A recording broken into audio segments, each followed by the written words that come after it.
Lietuva pirmininkaus Europos tarybos ministrų komitetui nuo 2024 gegužės iki lapkričio.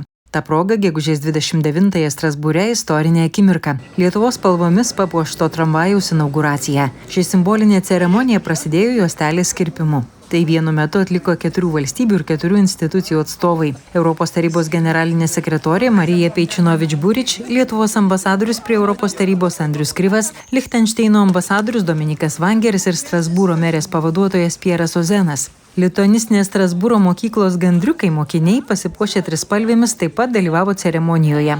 Po bendros nuotraukos svečiai įlipo į tramvajų ir pajudėjo pirmąjį kelionį link Respublikos aikštės.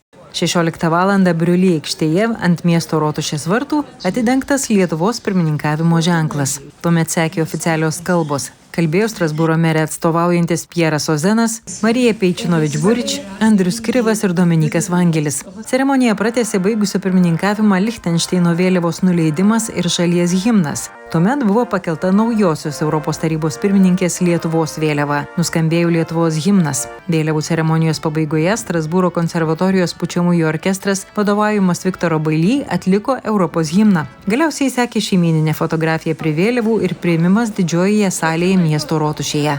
Ši inauguracija žymi naują daug žadančią pirmininkavimo pradžią. Švenčiame tarptautinį bendradarbiavimą, o ceremonija buvo kupina simbolių ir emocijų.